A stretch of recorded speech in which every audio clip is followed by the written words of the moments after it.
Assalamu alaikum wa rahmatullahi wa barakatuh. Can all of you hear me?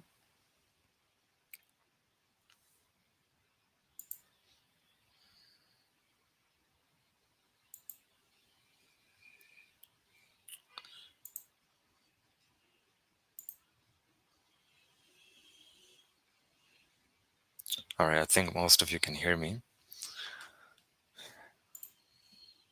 So inshallah we're going to start.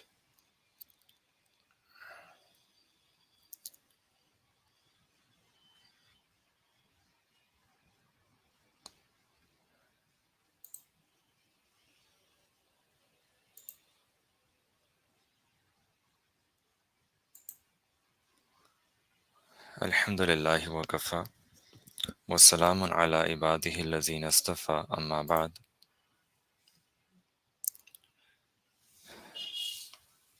A'udhu billahi minash shaitanir rajim. Bismillahir rahmanir rahim.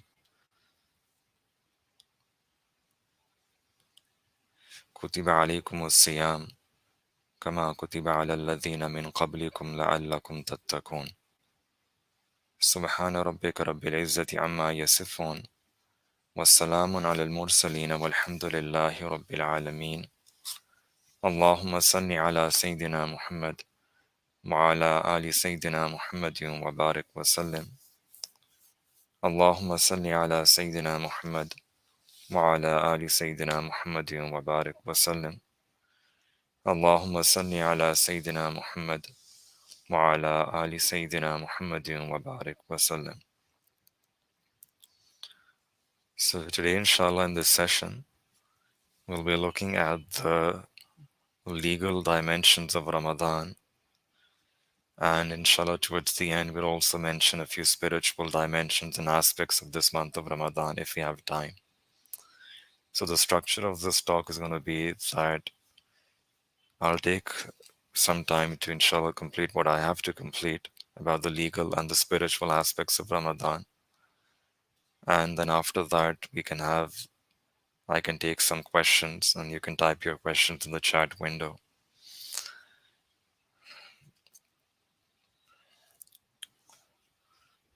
So within Ramadan, we'll be speaking about, inshallah, the legal aspects of fasting, number one. Then, all right. Then, second thing is this ibadat of Taravi. So, number one, fasting. Number two, Taravi. Number three is ibadah of itikaf. And number four, about Sadaqatul Fitr. And lastly, number five, about Laylatul Qadr. So, inshallah, we're going to speak about 5 things and the legal aspects. So, there are many other talks which mention and highlight the spiritual aspects and the spiritual dimensions. But it's also important that we should understand the legal dimensions as well. Because for ibadah, for our acts of worship to be accepted by Allah subhanahu wa ta'ala, one of the conditions is that we have to do those acts in the way Allah wants us to do them. So for example, if a person prays their salah, so that salah will only be accepted if we pray it in the method that we're supposed to pray. Now, if a person has to pray Fajr Salah, for example, which is 2 rakat fard, and if a person says that I am feeling very religious and I want to pray more, so instead of praying 2 rakat fard, that person prays 4 rakat fard. So even though the intention was noble that he wants to worship Allah more, but the method was wrong, and that's why that salah will not be accepted. So in our deen, it's very important that we also understand the way in which we're supposed to do these acts of worship. Those methods, those ways have also been prescribed by Allah subhanahu wa ta'ala. We learned them, and then that will inshallah make our ibadah makbul, acceptable in the sight of Allah. So with that intention, inshallah, we want to remind and review for all of ourselves what are the few aspects, legal aspects, points that we need to remember about this Ramadan and the ibadah that we will do in this month of Ramadan, so that inshallah our fasting and our Taravi and other ibadat we do in this month, they will inshallah be accepted and they will be makbul in the sight of Allah subhanahu wa ta'ala. So we're going to start with, I've made this very basic presentation where I've just put the broad topics here, and I will be explaining and answering most of these questions on my own. So these are just bullet points to guide us through this and just have a structure to this talk. So we're going to speak in this first slide about, when we speak about the aspects of Ramadan, the first important thing is fasting. And we're going to begin with that. And we're going to begin with first the definition of fasting. What is the definition of saum, which is the Arabic word for fasting? So the definition, the legal definition of fasting is to withhold from eating, drinking, and sexual relations. So you withhold from three things: eating, drinking, and relations with your spouse, for those who are married, from Fajr till Maghrib, with the intention of fasting. With the intention of fasting. So I'm just putting everything together first. Fasting is, the definition is that you withhold from eating, drinking, and relations with your spouse from Fajr to Maghrib with an intention of fasting, and it should be performed by one who is capable and required to do so. So let me unpack what I've just said. So first thing to remember is that fasting is that you withhold from three things: eating, drinking, and relations with your spouse if you're married. So eating and drinking, person should not ingest anything voluntarily into your either oral cavity, which is your mouth, or your nasal cavity, which is your nose. And this includes smoking as well. That a person abstains from ingesting anything voluntarily into those two cavities, oral or nasal. And this needs to be done from from Fajr to Maghrib with the intention of fasting. So the intention of fasting is also necessary. I'm going to speak about this intention in a moment as well. And it needs to be performed by one who is capable. Yani fasting is to be performed by a person who is capable, who is uh, is mukallaf, is legally responsible to fast. So now we're going to start with that who is supposed to fast, right? Who is morally responsible for fasting? So number one, that person needs to be a Muslim. Only a Muslim will fast. Non-Muslim will not fast. Secondly, that person has to be sane. Sane. Yani there has to be, if a person is insane or in a coma or unconscious, majnoon, what you call in Arabic, or even in Urdu, so that person will not be morally responsible for fasting. Sanity is a condition. Then number three, a person has to be mature. Mature means baligh, mature and adult, right? And so that means the child, technically, you can make them fast before they become baligh, and that's a way to encourage them to make this a habit. And we should do that, right? People, when the child becomes 7 years old, or 10 years old, or 8 years old, 9 years old, so you encourage them to fast because you want to build this as a habit for them. So that eventually, when they become baligh, when they are reach that state of puberty, then after that, it's easier for them to continue because they already have a habit of fasting and praying. And lastly, fasting is required when the month of Ramadan starts.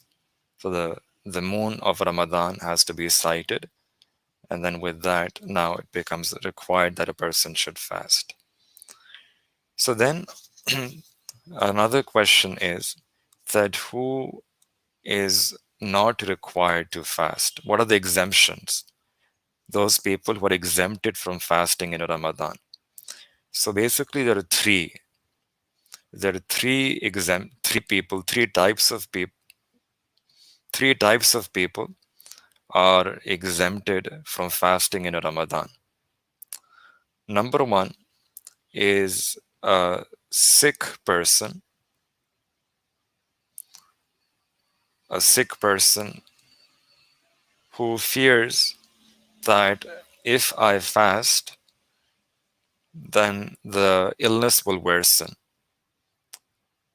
that my medical condition will be aggravated if you fast. So this could either be, it would become so aggravated that I can actually die, that person fears death, or not necessarily has to lead to death, but the condition, the illness will worsen, will be aggravated if a person fasts. But here, one point to remember is that this needs to be established by a pious Muslim doctor. What is the definition of a Sikh? And otherwise, people can come up with their own definitions. But Sikh in Islam, in Islamic law, is sickness is established by the fact that there has to be some pious Muslim doctor who tells you that your medical condition will be aggravated if you fast. So in that case, that person would be exempted from fasting. Now, when they're exempted from fasting, so depending on the type of sickness that they have, the illness that they have, that is going to determine whether uh, they make up the qaza fast, or how do they make it up, right? So, fine, there's a person who becomes sick, who's ill, and a pious Muslim doctor tells that your medical condition will be aggravated, it will worsen if you fast. So he gets that exemption. So he won't fast or she won't fast.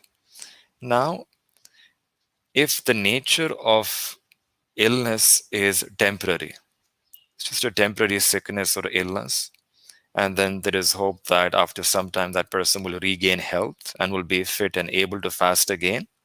So in that case, the number of fasts that a person is missing right now, they'll have to make up one fast for each of the missed fast. And if it's temporary, then you'll have to make up one fast for each of the missed fasts. On the other hand, if the illness or sickness is permanent, yani there is no hope that that person will regain health and will be able to fast again in their life. Any old people, terminally ill, so they reach a particular stage in their life that now they have no hope that they'll be able to regain strength and fast again.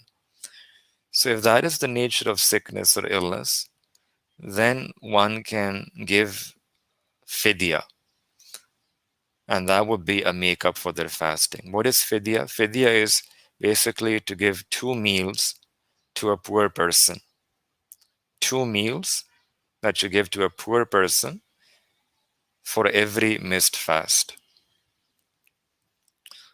So that's point number one, right? That a sick person will be exempted from fasting in Ramadan.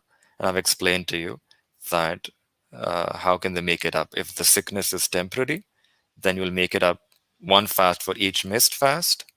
And on the other hand, if the sickness is permanent, then you'll give fidya, which is 2 meals to a poor person for each of the missed fast. The second kind of person who's exempted from fasting in Ramadan is a woman who is either pregnant and expecting, or she's nursing. A nursing woman or a pregnant woman with the condition that she also has a fear for either her own life or the life of her baby, that if I fast, then this can aggravate or worsen my own condition, and it can worsen the condition of my baby. So if there is a legitimate fear, right? And again, legitimate fear means that there's some pious Muslim doctor who tells her that this will, if you fast, and this can aggravate your condition, or this will be very dangerous for your baby. So she would also be exempted from fasting in a Ramadan. That is a valid reason not to fast. Then, number three, the third person who's exempted from fasting in a Ramadan is a traveler.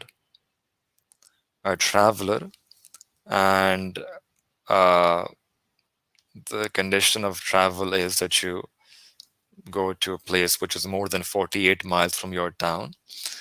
And in that case, when a person is a Shari traveler, then they have the option. You actually have a choice. If you think that I can fast and there'll be no undue difficulty in fasting, then you can fast. In fact, it's better that you fast even though you're a traveler. Like in Quran, Allah Ta'ala mentions that you're a traveler. Allah gives you rukhsa, Allah gives you a choice that if you want, you can fast. If you want, you don't have to fast. You can fast later on. But if a person has the ability to fast while they're traveling, then it's better to fast. Fasting is more preferable, provided it does not harm him in any way or harm her in any way. So the third person who is exempted from fasting in Ramadan is a traveler. A Shari traveler has a choice, and if he wishes not to fast, then that's completely permissible, completely okay.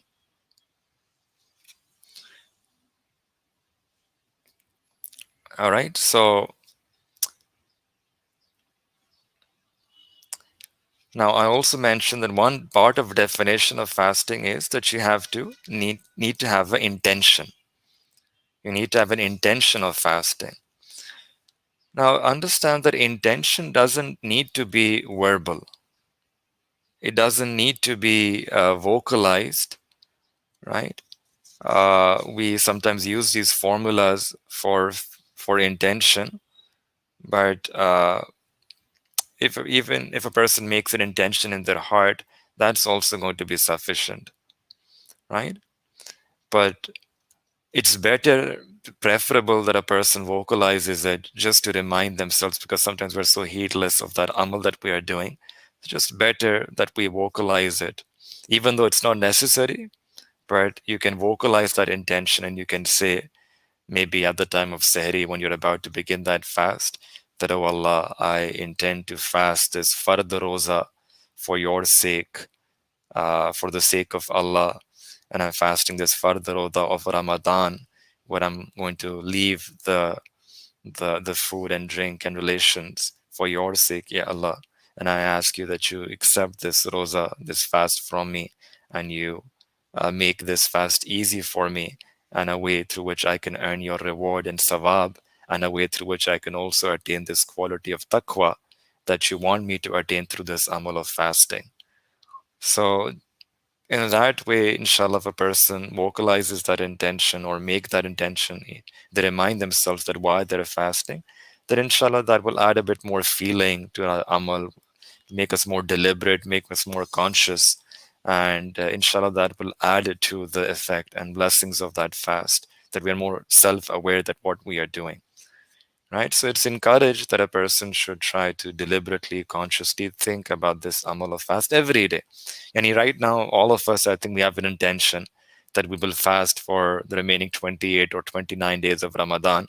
Right? So we have that intention at the back of our heart, but it's if you can just only bring that intention and sort of become more aware, self-aware, more conscious, more deliberate, then inshallah that can add a bit more feeling to our fast as well. So it's encouraged that a person should be aware of what they're doing. So this is the first slide. So we covered the definition of fasting, who should fast and who is exempted. Now in the second slide, this is going to take some time, and we're going to start with the invalidations, things that will invalidate the fast, right? And this invalidation will so one of the things which will invalidate our fast is that if a person eats or drinks deliberately during fast, right? If a person eats or drinks something which is of nutritional value, right? Something which food that you eat, right? Or you drink something which gives you nutrition, nourishment, energy. You eat or drink something of that nature, and you do so deliberately. It's not accidental, you intentionally do so. And there is also no reason for you to eat. And it's not that you're so sick that if you don't eat or if you don't drink, then you will die, right? So it's not some kind of a sickness or illness issue, just SE, right? You're just eating or drinking deliberately. Uh, so that will invalidate the fast. And number two, how do you make it up? What's the penalty? The penalty would be that a person will have to make it up later, kaza, plus they also have to pay what you call a kafara, which is an expiation, which is like a penalty, right? So this kind of eating or drinking which is done deliberately will is something which is severe. Not only it invalidates your fast, in fact, the way what is required is that you will have to now do a kaza. It requires a makeup as well as a kafara. Now, what is a kafara? Makeup, all of you understand, you just have to make it up later on once the month of Ramadan ends. But in addition to making it up, you also will have to give something which is called kafara. Now, kafara is that a person would have to fast 60 consecutive days.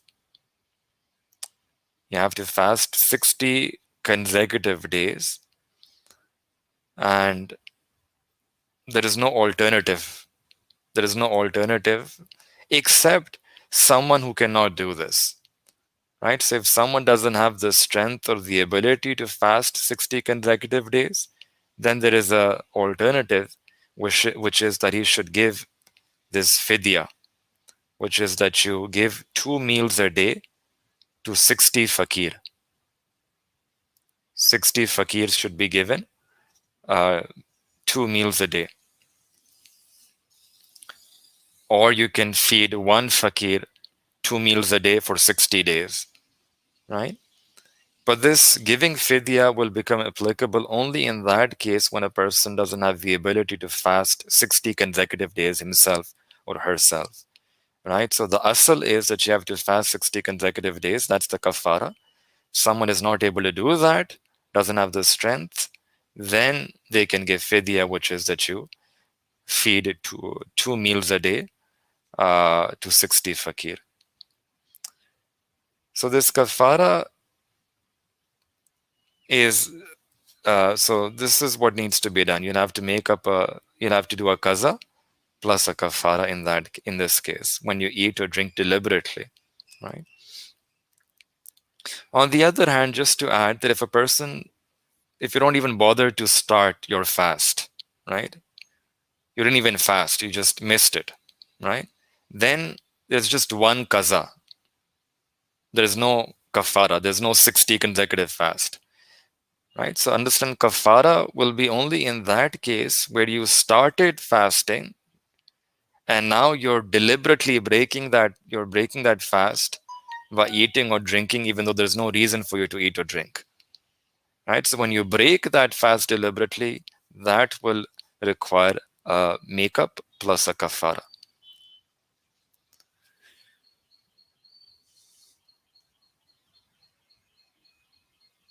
Then the second invalidation is those acts which will invalidate the fast, but they only require a kaza, no kafara, no 60 consecutive fasting, right? So there are some amal that only require one makeup fast without any kafara. So, number one, if a person eats and drinks a non edible item, if you eat and drink something which is non edible means non nutritional, something which normally you don't eat to get nutrition, to get nourishment. Something like glass, right? Glass, you don't eat to get any nutrition, right? Something which is a plastic or ceramic tile or something like that. So eating and drinking a non-edible item that will break the fast, and this will only require a kaza, one makeup, one makeup fast, not a kafara. Similarly, if a person breaks a fast because of sickness or because of extreme thirst, right, that they die if they don't drink, so in that case also, you will just have to, you can break the fast and you're just required to uh, make one kaza, one makeup fast after the month of Ramadan. In the same way, if a person accidentally swallows water while they're rinsing their mouth, and you have kulli kar, you're rinsing your mouth and accidentally you swallow water, so this will also invalidate the fast, but you'll just have to make it up later. One kaza will be sufficient.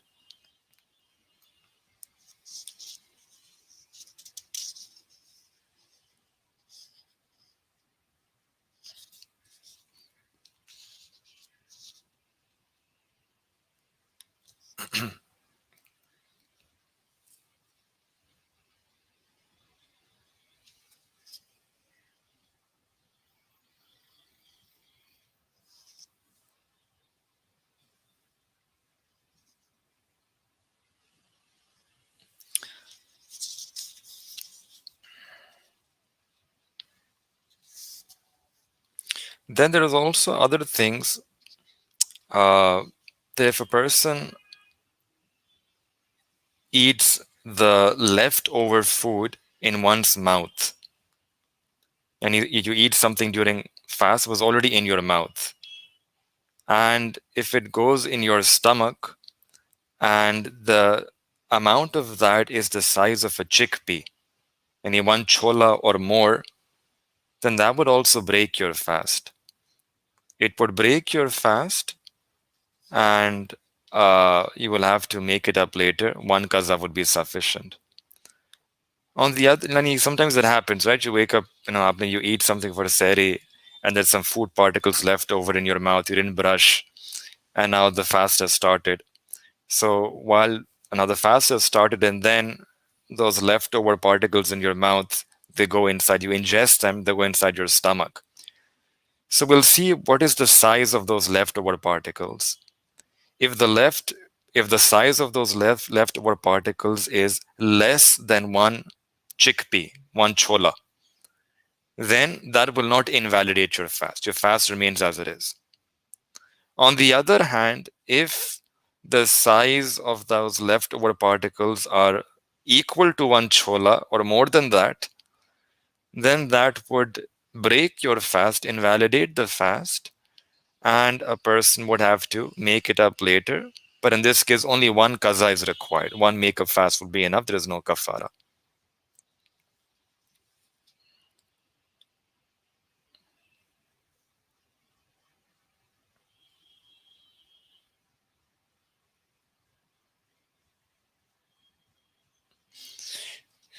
Then another issue is about vomiting.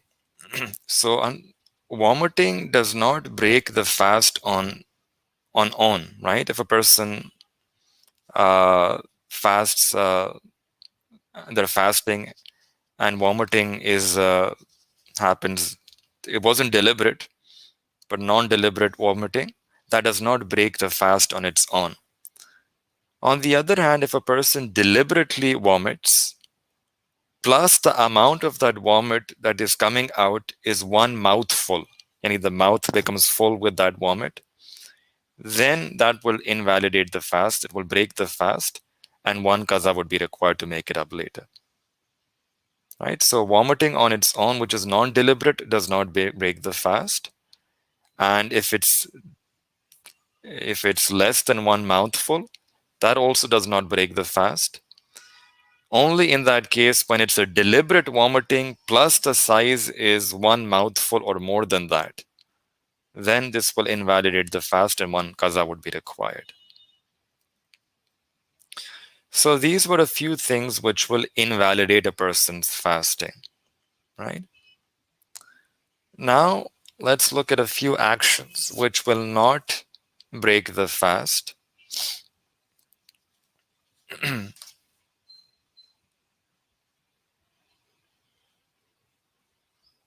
So one of the things that doesn't break your fast is uh,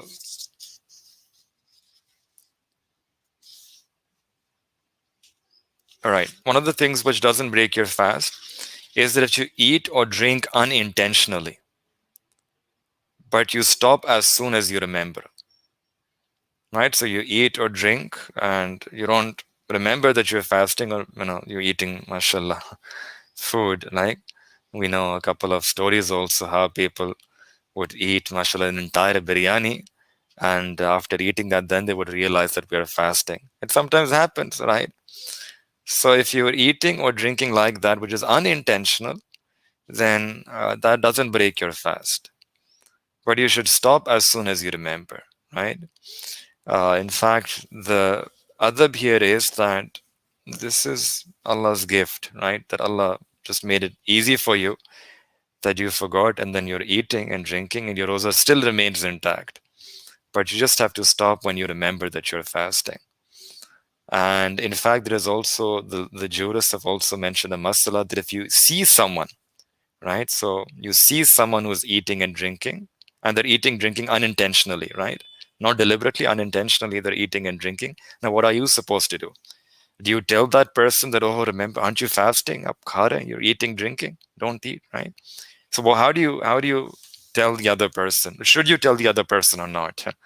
Right? Because that person, his roza is intact, right? So in that case, the principle is that you should see if that person is physically weak. Apparently, he looks bichara like a very weak and fragile health, and you think that eating and drinking would be conducive to his health, so let him eat. Don't tell him that you're fasting so that he can get that strength. It's not affecting his roza, his fast in any negative way, so just let him eat. On the other hand, if that person is mashallah young and healthy and energetic and fasting is shouldn't be a problem for him, then the other bit that you can tell that this is Ramadan, you must be fasting, and then when you remind him, then that person should stop, right? So anyway, this is number one, that eating or drinking unintentionally will not break your fast. Number two, I mentioned about vomiting. If the vomiting is unintentional, right, forget the size, whether mouthful or less than that or more than that, unintentional vomiting will not break your fast, even if it is more than one mouthful. Even if you swallow that vomit backwards, right, unintentionally, it doesn't break the fast. So vomiting done unintentionally will not break the fast. Number three is to take a bath or do ghusl or to use water, right? Or to even rinse your mouth kulli, or you rinse your nose, right? Without the water going down your throat. That you have to be careful about. But if you're just putting water in your mouth, water in your nose, you're taking a bath, you're doing ghusl, you're using water in any way, right? This will not invalidate your fast. The fast remains valid. Likewise, number four, giving blood or drawing blood out, right? For either it's a blood test or a blood donation drive. So this will also not break your fast. So the giving of blood, donating blood, blood testing, drawing blood, that will not break your fast. It doesn't require it. And obviously when the fast is not, the fast remains intact, then nothing is required, right? There's no qaza, no kafara in those situations. It doesn't even break your fast. Likewise, if a person puts on perfume on themselves, they put oil on their head, they apply cream on their skin, ointment, right, on their skin, uh, this will also not break a person's fast. So putting perfume, oil, or creams, this does not invalidate one's fast.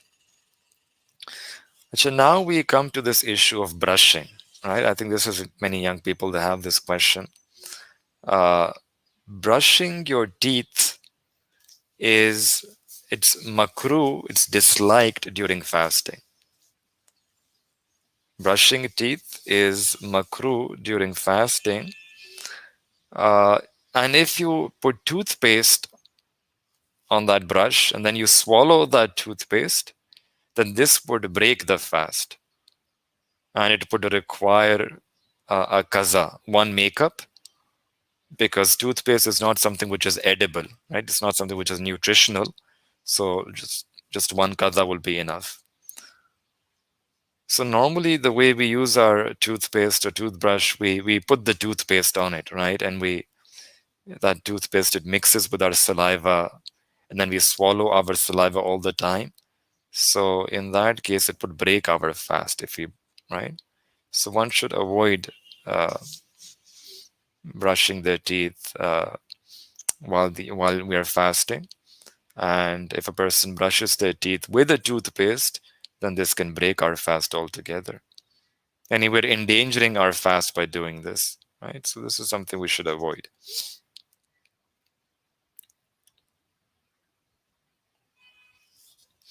So then people ask about smoking, right? So secondhand smoke does not break fast.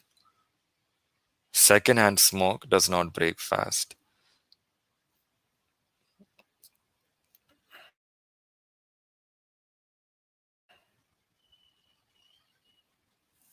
All right.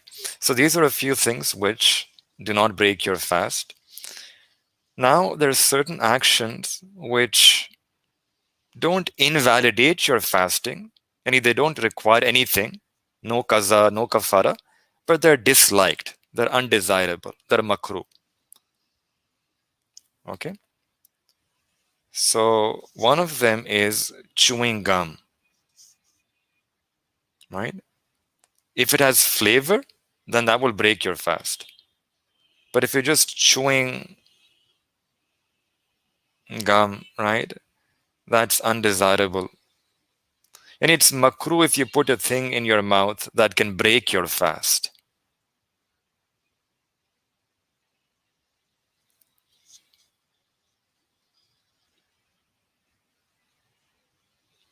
Similarly, if a person to gather your saliva in the mouth and then swallow that saliva as a means of quenching thirst repeatedly, this is also makruh, right? It doesn't break your fast because saliva is not a foreign object that you're putting, right? It's coming from inside, but just to gather this saliva into your mouth and then swallow, this is something which is disliked, right?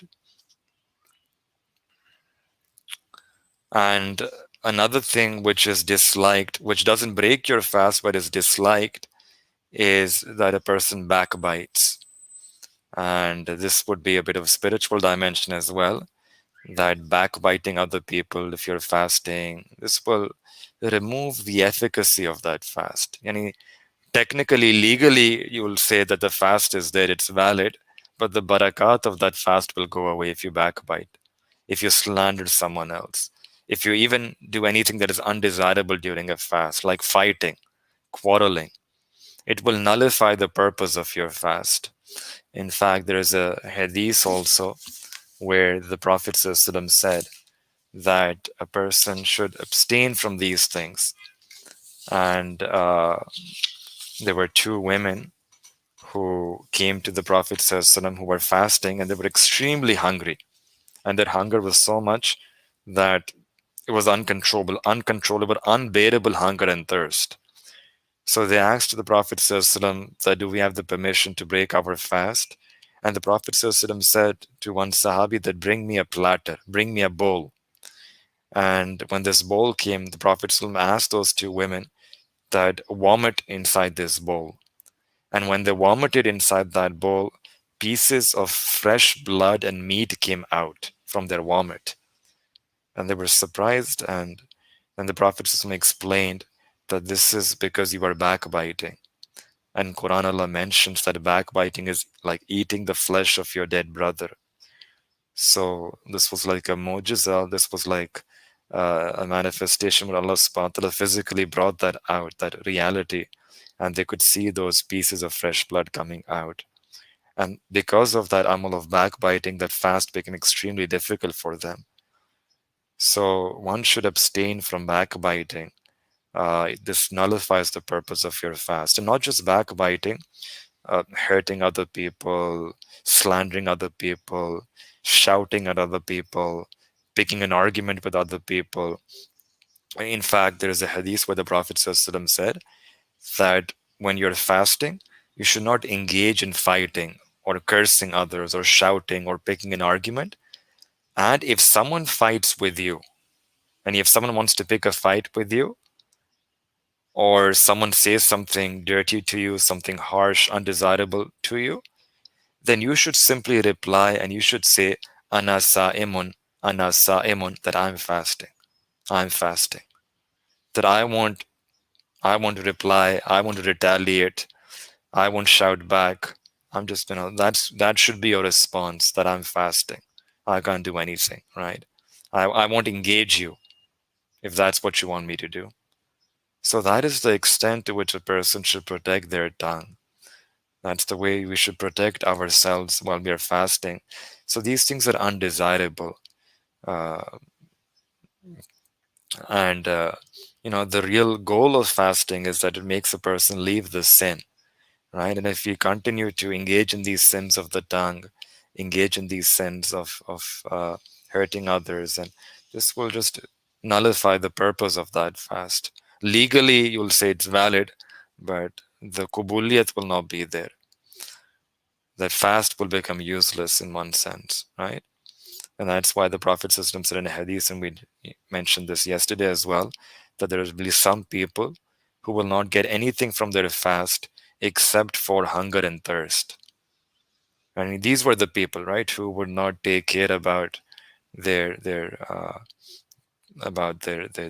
avoiding sins and leaving sins and not backbiting and slandering other people. In one hadith, the Prophet ﷺ said that except there are some people who will not be forgiven by Allah even because of their fasting in Ramadan. And the Sahaba asked that who are those people? And one of them, the Prophet ﷺ said, was someone who harbors ill will and malice towards fellow beings. So having this ill will and malice, this is also a sin. It's the sin of the mind. It's the sin of the heart. You're not supposed to think ill of others as well, not have this spite and hatred and malice in our hearts. Rather, we should let go of such feelings and purify our hearts so that the fast that we are doing is able to fulfill its purpose. So all of these things, all of these sins, they are undesirable, that they will nullify the purpose of the fast. Then finally, those things which are desirable, right, which are recommended for the one who is fasting. Number one is to break the fast on time. Don't delay breaking that fast. Don't delay your iftari. You break the fast on time, and you ideally should try to break the fast with, it's sunnah to break the fast with either dates or water.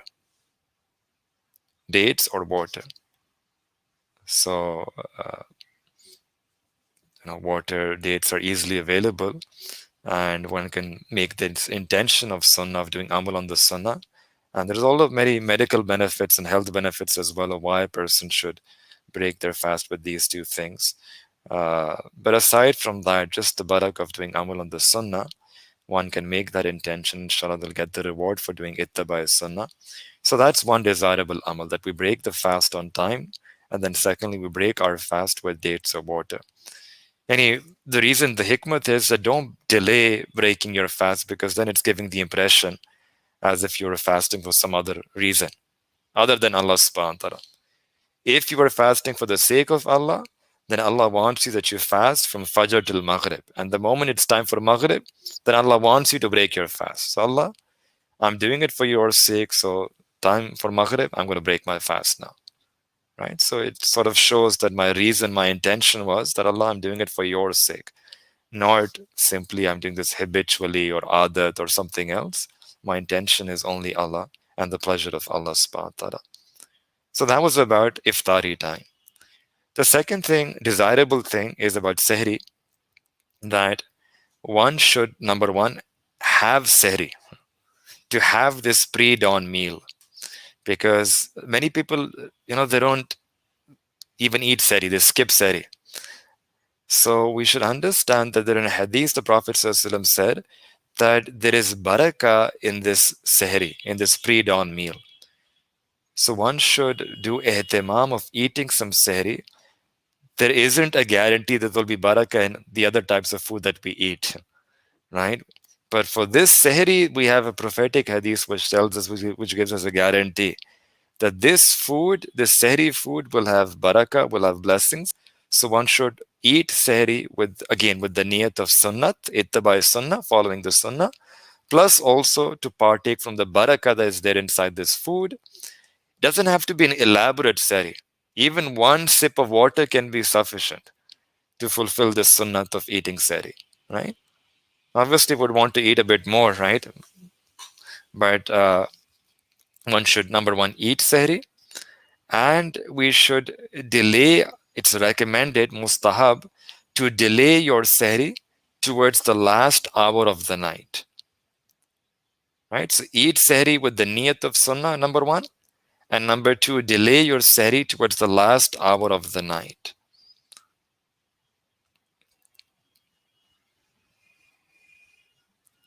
And then we should also stop eating, right, sometime before. And I've also mentioned, I think, one of the talks, that ideally the last few minutes we can spend in ibadah, and especially make dua at the time of sehri and iftar, because these are very special times when the duas are accepted by Allah subhanahu wa ta'ala. And there are hadiths of the Prophet ﷺ which testify to that. So we should use those two times of sehri and iftar to make dua to Allah subhanahu wa ta'ala. So we eat sehri, we wake up a bit early, prepare food beforehand if we have to, eat sehri, and then in the last few minutes we spend that time in ibadah and making dua to Allah ta'ala.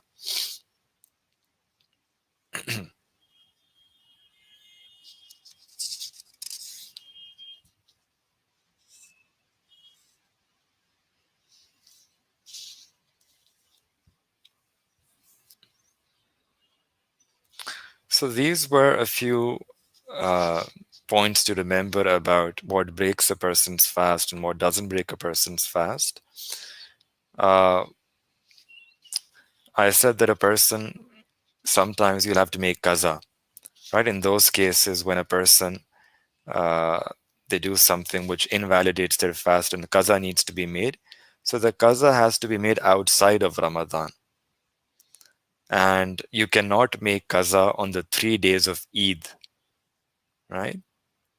And qaza is also something which is a wajib. So it's necessary that a person should, for those of us who haven't fasted, maybe uh, we had some misfasts. So we should remember this point, that at some point in the year, we should try to fulfill those qaza fasting, because that's something which is necessary, and one should discharge the responsibility. All right. So this was what I had about fasting. And now, very quickly, we're going to look at a few other ibadat in Ramadan. The second thing in Ramadan that we do is Taravi, which is called Qiyam Ramadan. And praying Taravi is Sunnat Mu'akkida. Sunnat Mu'akkida means it's an emphasized sunnah of the Prophet ﷺ, and it's an emphasized sunnah for both, for men and women.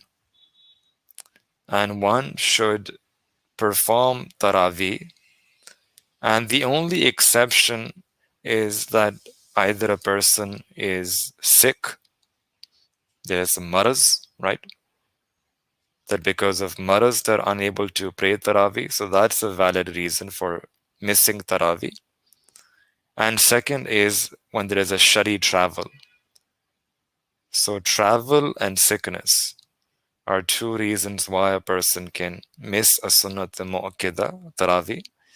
But I think in our cases, for many of us, if a person, Allah subhanahu wa ta'ala has given us, right, we're in our own homes, and if you're well, then a person has to pray Taravi. It's not something which can be skipped. So it's both emphasized sunnah for both men and women. It's afzal to offer Taravi in a jamaat for the men, right? And you try to complete the whole Quran in Taravi. So one should try to come to the masjid and you should pray Taravi in Jamaat and complete the entire Quran in that Taravi Salah. According to all the four schools of thought, the Hanafi, Shafi, Maliki, and Hanbali, the number of rakat in Taravi is 20. It is 20 rakat which are offered in 4-4, like 4-4-4-4-4 cycles of 4, and a person completes 20 rakat, and that is the according to all the four legal methodologies. So one should try to complete the 20 rakat. And since this is sunnat mu'akkida, so it means there is no qaza for it. If a person doesn't pray Taraweeh for one day, so there is no making it up later, because you make up those things which are farz and wajib. So Taraweeh is not technically farz or wajib, it's sunnat mu'akkida, one level below wajib. So there is no qaza for this. But like I said, this is an emphasized sunnah for both men and women, and hence to leave it without any valid reason, either travel or sickness, that would be sinful. So one should make ihtimam of praying Taraweeh in these nights of Ramadan. Right? Ramadan is basically two core things that all of us should be doing, right? One is fasting and the other is Taraweeh.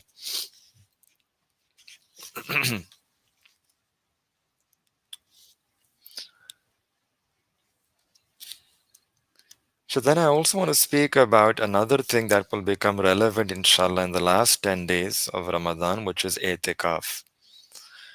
Itikaf, what is itikaf? And then uh, can men and women do itikaf? And what are a few points to remember about itikaf?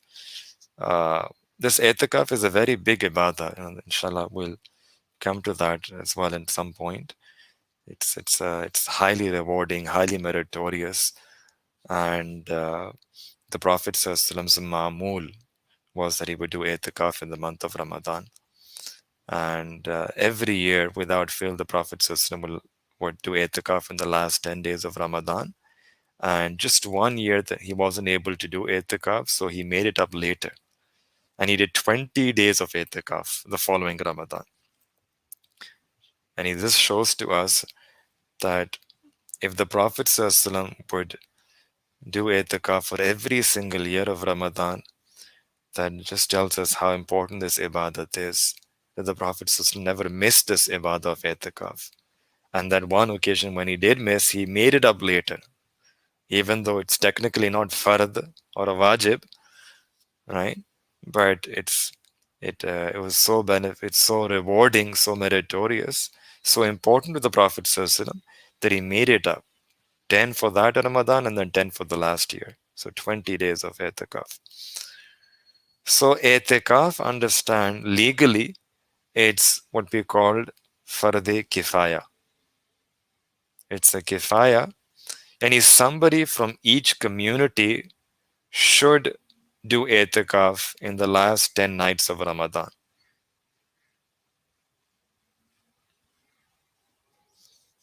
So there should be someone, right, who should do this. Farde kifaya means that if any member of the community performs it, then that sunnat is fulfilled. And there'll be no sin on other people for leaving that. However, if no one in that entire community performs this i'tikaf, then the entire community is going to be blamed for leaving this amal. So it's fardhi kifaya, it's a sunnah which is fardhi kifaya. It's an emphasized communal sunnah, right? Then there is also another way you can do i'tikaf, which is a nafil i'tikaf, which is a sunnat which is ghair mu'akkida. And the fardhi kifaya is for the last 10 days of Ramadan, which is either 9 days or 10 days, right? Depending on the number of days you will have in Ramadan. So a person makes that niyat and they fast and they do i'tikaf as well. Then there is a second type of i'tikaf, which is a nafil i'tikaf, which doesn't need to be 10 days, which can be a weekend, or you spend time 3 days in the masjid or 5 days in the last 10 days in masjid. So even a moment, in fact, even when you enter for your Isha Salah or Fajr Salah or Zohar Salah, person can, while they're entering the masjid, they can make this niyat that, Ya Allah, I'm making nafil i'tikaf. And for as long as I'm going to remain inside the masjid, if a person makes this niyat of i'tikaf, then they'll get the sawab for making that nafil i'tikaf. So nafil i'tikaf can be done in any part of the last 10 days in masjid, right? Similarly, a woman, she can also perform i'tikaf in her house. And the way a woman, for a man, they need to do i'tikaf in the masjid. And when they're inside the masjid, if it's that fardhi kifaya type i'tikaf, then you cannot leave that masjid except when there is a legitimate need, right? Like you have to use the restroom, or you have to make ghusl because you had ihtilam or something like that. Then you can go and you can, as soon as that need is fulfilled, you come back. Otherwise, you cannot leave that masjid. For men, they cannot leave that masjid if they're in sunnat i'tikaf, right? For a woman, she will perform i'tikaf in her own house, and within her house, in that area which she has designated for her salat, for her prayer. And a woman, she might say that I don't have an area like that, right? So if she doesn't have that area, well, it's recommended that a woman, she can designate a place in the house where she can say, this is going to be my place where I'm going to offer my salah. And if, in fact, even a man should also do that for the nafil salah, that some part of their house should be that this is an area where I'm going to do my nafil ibadah. So man, women, both, they should have some designated places inside their home, a room or maybe a small area, right, where this will be my spiritual retreat, that I'm going to retreat here and do ibadat of Allah subhanahu wa ta'ala. So a woman should then have such a designated area, maybe her room could be that area, and then she should do i'tikaf in her room.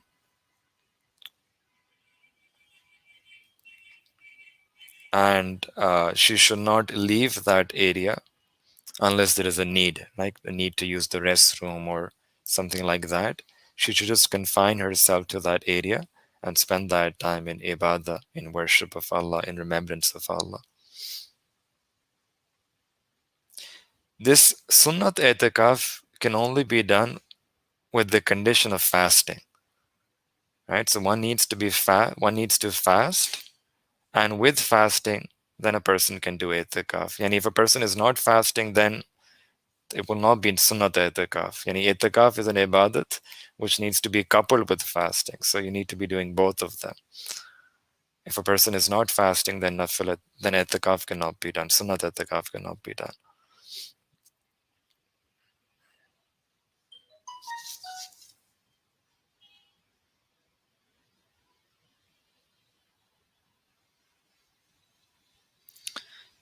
Then another thing that will become relevant is Sadaqatul Fitr. So just a comment about that in the end of Ramadan, there is some charity that we are supposed to pay, which is called Sadaqatul Fitr. And this is due on every person who was alive on the day of Eid al-Fitr, right? You can ask the Messiah about this later, inshallah, when the time comes. But the thing is to remember that it's something which is due on every person. Normally our parents, they pay for on our behalf, but it's due on every one of us, right?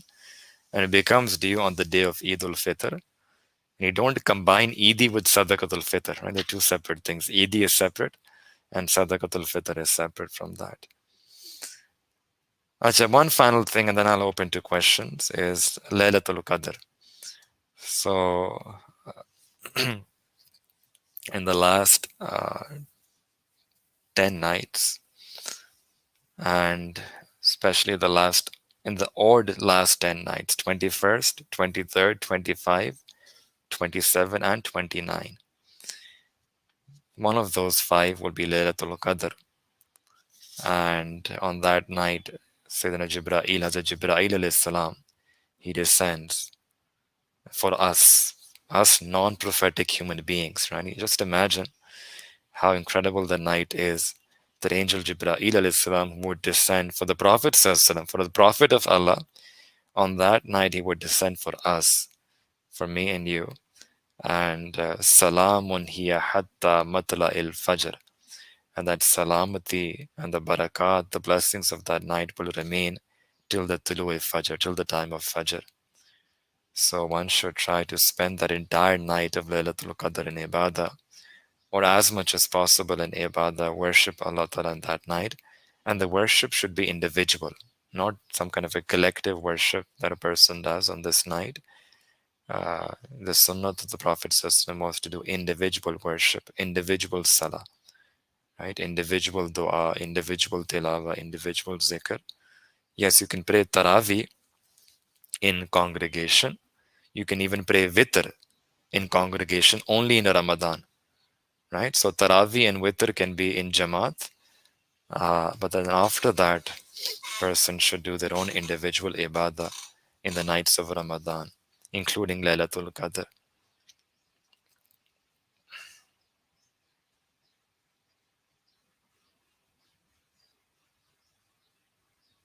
All right, so these were a few things which we thought we will mention.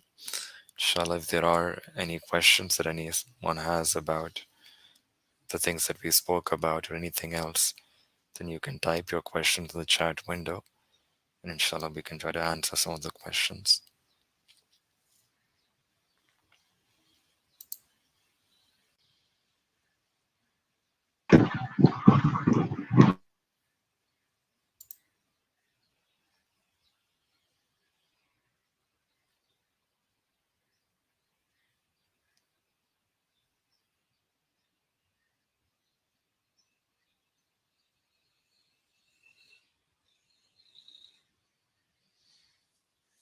One of you have asked that how can I stay focused during Taravi? That's a good question. One of the ways that a person can attain focus in Taravi is that many of us we don't know those ayat of the Quran that are being recited, but there are such words that all of us are familiar with. For example, anytime when you hear the word Ar-Rahim or Al-Ghafur or Al-Alim or these sifat of Allah subhanahu wa ta'ala. So, there's some words that all of us know, right? And we can just try to pick up on those words and try to focus on those words and use those words as an anchor to bring our concentration back in Taravi. So I think, especially if those who have a background in Urdu, knowing Urdu helps you understand some of the Arabic words that are being pronounced in Taravi. So we can use our Urdu skills to leverage, and we can use that as a way to attain focus. Another thing is a person should just keep their gaze focused on the particular place where you're supposed to do sajda, and pray with the niyat that this could potentially be my last salah. In one hadith, one sahabi asked about the Prophet ﷺ how to attain focus in salah, awareness in salah, And the Prophet ﷺ gave that nasiyah, that pray as if this is your last salah. So these are a couple of things that we can do, inshallah, right?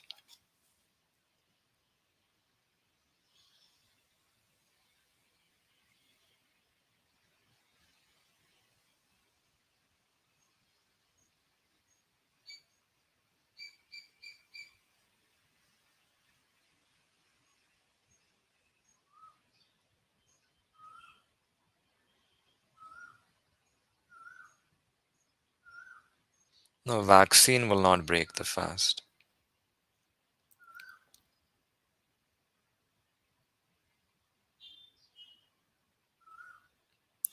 Is there a concept of women doing itikaf in the masjid? Uh, the answer is yes. uh, Even though it's not, uh, it's slightly disliked, but if she performs it inside the masjid, it will be valid. And it's khilaf afzal. What's most afzal for a woman is that she does itikaf in any part of her house, which she designates as her prayer area, and she performs her retreat or itikaf in that area, and she doesn't leave that area until that retreat, until the itikaf is over. Right? That's the most afzal for a woman.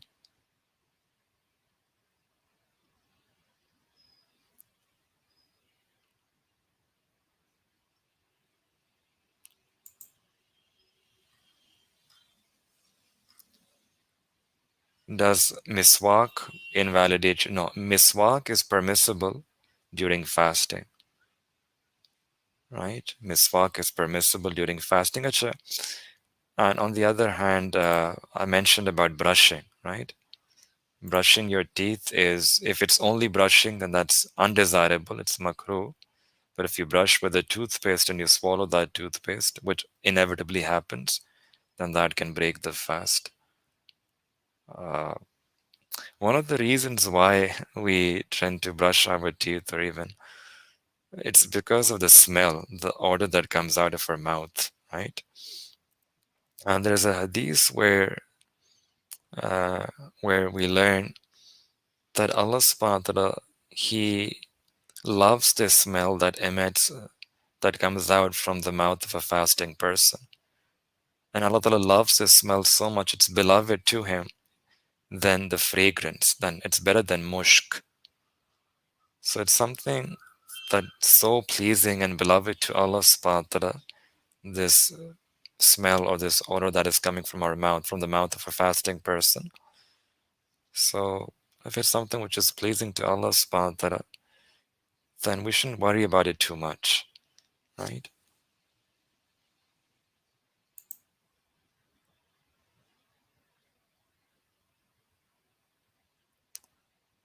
If some water goes inside your mouth while you're fasting, and if it's unintentional, yes, it will break your fast, and one qaza will be required, one makeup fast.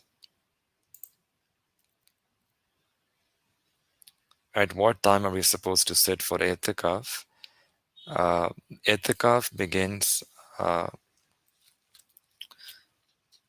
ideally the asr of the 20th roza. So when the 21st roza starts, sorry, the 21st day starts. In Islam, you have the night first and then you have the day. So the night, the Maghrib will mark the beginning of the new fast, right? 21st will start at Maghrib. So before the Maghrib of the 21st, which is that this is the Asr of the 20th Roza, you can get all your supplies inside your room, or you can all make all the arrangements, and then one can try that they are inside that area, inside that particular room where they want to do itikaf on the 20th. And then after Maghrib, then the itikaf will start.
Are we allowed to take a bath during itikaf?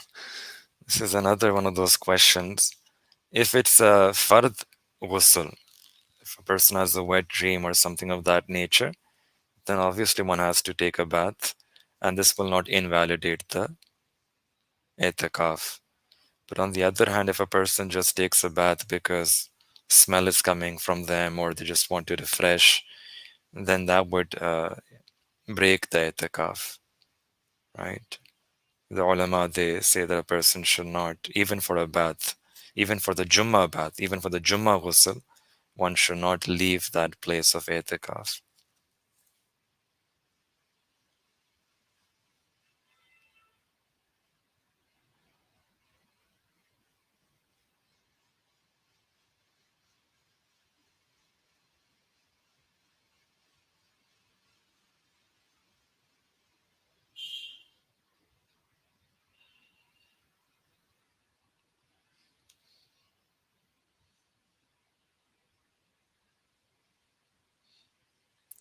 So this anonymous question about a woman, if she finds out about this after the iftar time, then she'll have to make it up later. If the fast will break at that time, she'll have to make it up later.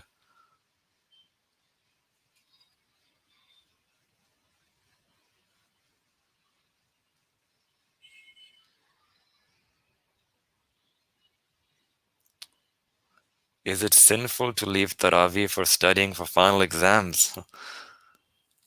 So we mentioned the reasons why a person can leave Taravi, which is that if a person is traveling or if a person is Mariz, right? Unfortunately, this would not be a valid reason. We were a student, and it's something which can be done, right? It's manageable. Uh, this is only ideally we should try to free up as much as time before, so that we do these preparation before. But even in Ramadan, inshallah, if a person uh, do if we do Taravi fast, Allah will put barakah in our studies as well, right? When we obey the commands of Allah, it only brings barakah in our dunya as well. And we have experienced this several times as well, right? That people come and tell that when they did something for the sake of Allah, Allah put barakah in their dunya. So, inshallah, we should try to make that effort and pray the complete Taravi and use the other part of the day, inshallah, for studying and for preparing for the final exam.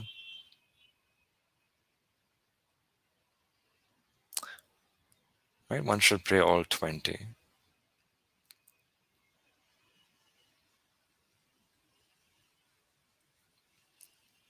Women can pray Taravi at home if they wish to.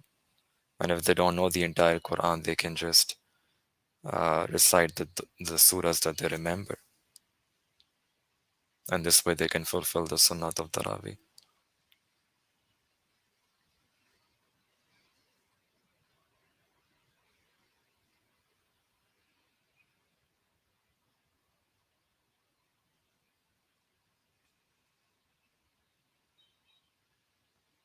All right, I'm going to have to skip a few questions because there are many.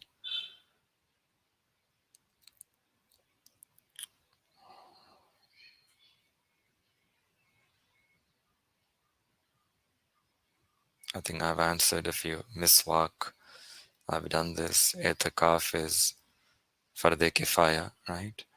What about Taravi for those who have evening or night job? Again, right? We should try to pray Taravi.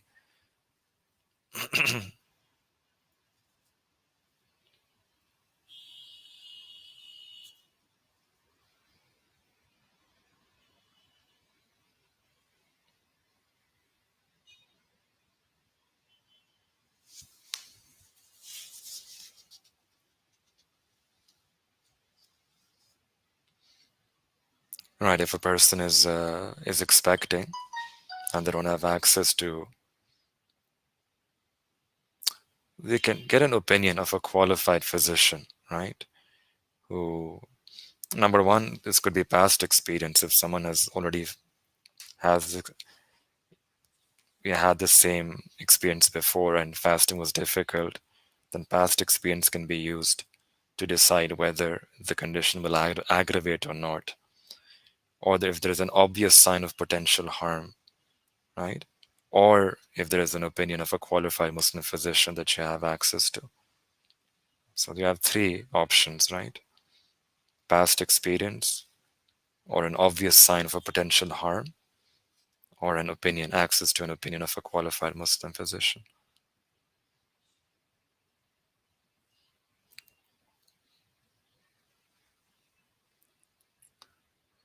What's more mandatory, to make up for missed salah or to do remembrance and zikr of Allah? Right? So one should do both. One should make up their missed salah because that's wajib and that's necessary. And then the zikr can be done as a way to bring feelings back in our salah. So both things are important. When a person gets tired from praying, then they can just do zikr, because zikr is also khafif, it's light, whereas prayer is something which is a bit heavy. So one can sort of do both, of combine both these things in Ramadan.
Yes, in itikaf, it's completely permissible for a person to study.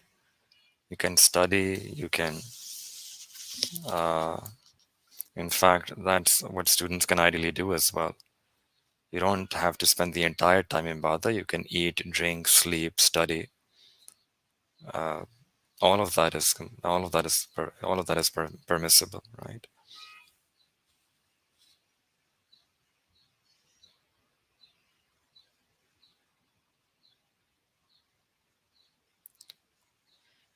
How to bring ihsan in our Taravi?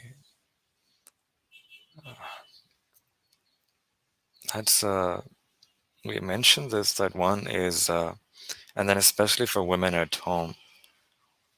So one way of doing this is to recite surahs with being aware of their meaning.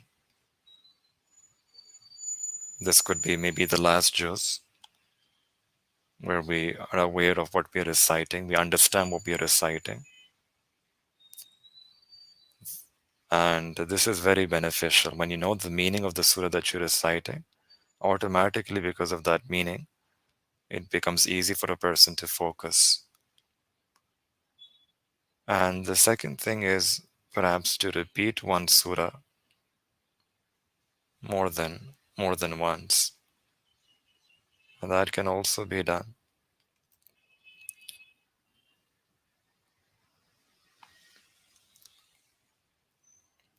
The question about ihsan in our tarawih, it's about more ihsan in our salah. Inshallah, if we get time, we can have a whole talk upon this. How to improve the quality of our. We can have a workshop, just like we had a workshop, like this fasting workshop. Maybe, I think next week, we can have a workshop on salah, the legal and the inner and the outer dimensions of salah. and how to, we can mention about a few practical ways in which we can improve the quality of our salah. Inshallah, I think we can plan that as well.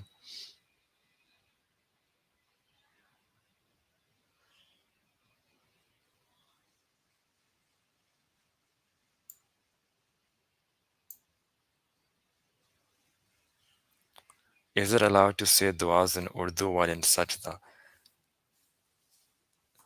No, no, in sajda, if it's a sajda of salah, and you're praying salah, and in that salah you end up in sajda. So in that sajda, one should make du'as in Arabic. But if it's outside of salah, and you want to be in that posture of sajda, then you want to make dua to Allah in that posture, then a person can make dua in their own language. They can make Urdu and they can make duas in Urdu as well.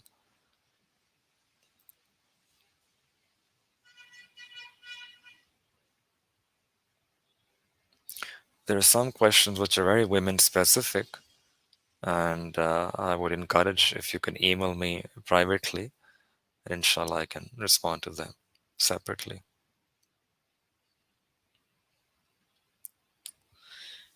All right, I think we'll end and conclude our session. May Allah subhanahu wa ta'ala give all of us the tawfiq, the ability that we can maximize on our fasting, on our ibadat in this month.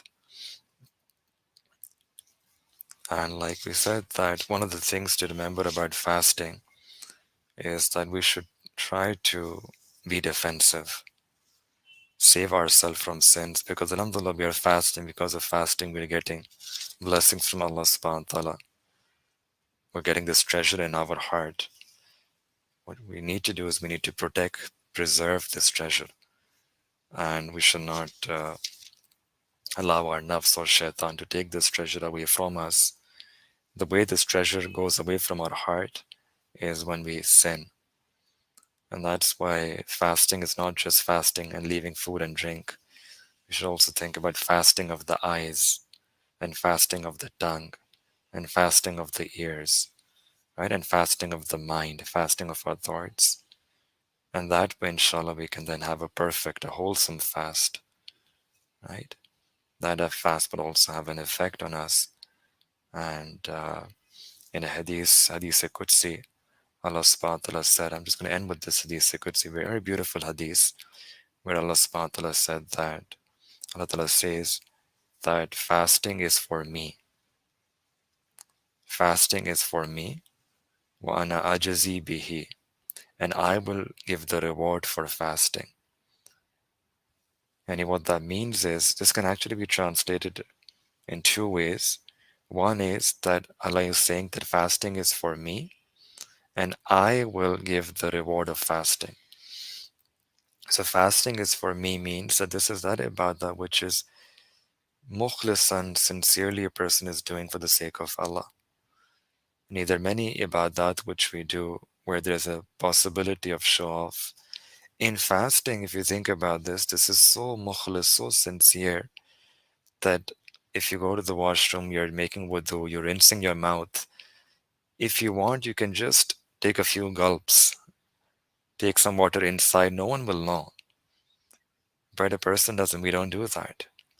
Why? Because we're doing it for the pleasure of Allah. There is sincerity in our intention. No one will find out, but still we don't do it. So this is an amal which is so beloved to Allah because we are doing it for His sake. There's so much ikhlas in this amal. And Allah loves this amal for that reason, because of our ikhlas. And imagine doing this amal for 15 hours, 14 hours every day. So what Allah subhanahu wa ta'ala does for us is Allah says, I'm going to reward you. I will give you the reward for this ibadah. And what that means is that Allah subhanahu wa ta'ala will reward us according to His own shan.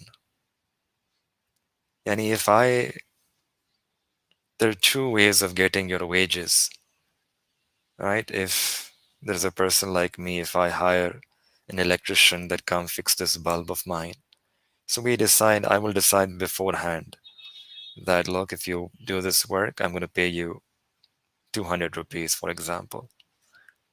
But if there is a king or a ruler, he would say, just come do the work. He won't decide about how much he's going to pay you. He's just interested in the work. And then when the work is done, he will say that ask me whatever you want to ask. I'll give it to you. Just ask whatever you want. I'll pay you what you want. So that is what Allah subhanahu wa ta'ala is offering. This ibadah of fasting is so beloved to Allah. Allah subhanahu wa ta'ala is saying that just ask whatever you want to ask. There is no set a reward. And for different ibadat, the reward has been written down. That if you do this, you will get this much reward. If you pray in Jamaat, you will get 27 times, etc. etc. Fasting, Allah says that just fast for my sake, and you're fasting for my sake, I will give you the reward. And just tell me whatever you want, I'll give it to you. Right? So it's an incredible ibadah. And then the second way in which this hadith can be understood is وَأَنَا أُجْزَى بِهِ, that fasting is for me and I will become the reward for that person who fasts. And Allah subhanahu wa ta'ala himself will become the reward. What does that mean? That means that because of this amal of fasting, one can get this love for Allah. One can get this relationship, this ta'alluq with Allah subhanahu wa ta'ala. You get Allah subhanahu wa ta'ala. If you get Allah subhanahu wa ta'ala, you get the greatest blessing, the greatest being in your life. And that person who gets Allah, you get everything else. Yani someone who gets Allah, what else do you need then? You get Allah, Allah will give you everything. Because when you get Allah subhanahu wa ta'ala, then all the treasures of this world are in the control of Allah, they're in the hands of Allah. So the easy way to get all the blessings of deen and dunya is just simply to get Allah. And that's what a person does. That's what a person gets when they're fasting. وَأَنَا أُجْزَى بِهِ, that I become the reward for the fasting person. So we make dua to Allah subhanahu wa ta'ala that may Allah ta'ala accept all our fasting and our ibadat in this month of Ramadan. May Allah ta'ala enable all of us to fast in a way that is pleasing to Him. May Allah ta'ala grant us ihsan, excellence in our salah, and excellence in our fasting. And may Allah ta'ala make this fasting a source, a way that through this we can earn Allah ta'ala's raza, His pleasure, His love. May Allah subhanahu wa ta'ala accept this dua from all of us. Wa akhiru da'wana anil hamdulillahi rabbil alameen.